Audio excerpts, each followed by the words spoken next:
Praise the Lord brothers and sisters. సమస్త మహిమ దేవునికే కలుగునుగాక. మన లైఫ్లో ప్రేయర్ అనేది చాలా ఇంపార్టెంట్. ఆ ప్రేయర్ మనకిను గాడ్కి మధ్య కనెక్షన్ లాంటిది, ఒక కమ్యూనికేషన్ బ్రిడ్జ్ లాంటిది. సో ఈ ప్రేయర్ గురించి కొన్ని మాటలు మీతో షేర్ చేయాలనుకుంటున్నాను. యాకోబు రాసిన పత్రిక చాప్టర్ 5:13 చూస్తే, మీలో ఎవనికైనను శ్రమ సంభవించినా అతడు ప్రార్థన చేయవలెను. మీలో ఎవడైనను రోగి అయి ఉన్నాడా, అతడు సంఘ పెద్దలను పిలిపింపవలెను. వారు ప్రభువు నామమున అతనికి నూనె రాసి అతని కొరకు ప్రార్థన చేయవలెను. అంటే మనకి ఎన్ని బాధలు వచ్చినా, ఏ చిన్న వ్యాధి వచ్చినా, ఏ పెద్ద వ్యాధి వచ్చినా మనం ప్రార్థన చేయాలి. మరి ప్రార్థన చేస్తే మనం ఏం పొందుతామో 15వ వచనంలో చూద్దాం. విశ్వాసరహితమైన ప్రార్థన ఆ రోగిని స్వస్థపరచును, ప్రభు అతన్ని లేపును. అతడు పాపము చేసిన వాడైతే పాప క్షమాపణ నొందును.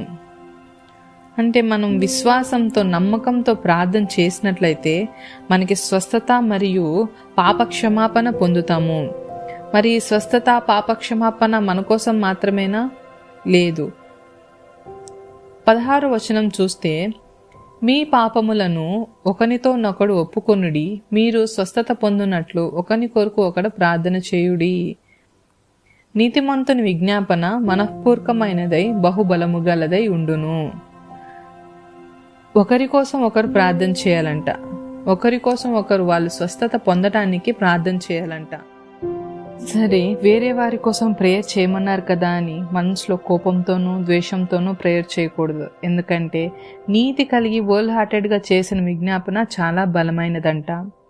దీన్ని బట్టి మనం తెలుసుకోవాల్సింది ఏంటంటే, ప్రతిరోజు ప్రేయర్ చేయాలి. అంటే ప్రతిరోజు దేవుడితో మాట్లాడాలి. అదే నువ్వు విశ్వాసం లేని వ్యక్తివైతే, ప్రేయర్ చేయని వ్యక్తివైతే, ఒకరోజు నీకు గొప్ప శ్రమ కలిగినప్పుడు లేదా గొప్ప వ్యాధి వచ్చినప్పుడు ఆ రోజు నువ్వు ఎంత మొరపెట్టినా, ఎంత ప్రేయర్ చేసినా వ్యర్థమే.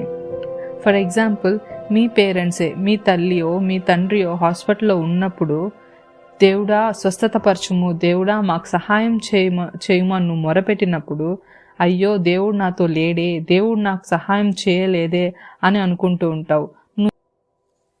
కానీ నువ్వు రోజు విశ్వాసంతో ప్రేయర్ చేసేవాడివైతే నీకు శ్రమ కలగదు అని చెప్పను, వ్యాధి రాదు అని చెప్పను. కానీ ఆ ఒక్కరోజు వచ్చినట్లయితే దేవా అని నువ్వు పలికే ఒక్క మాట చాలు, దేవుణ్ణి పక్కనే ఉంటాడు. ఏదో తెలియని పవర్ వచ్చినట్లు అనిపిస్తుంది.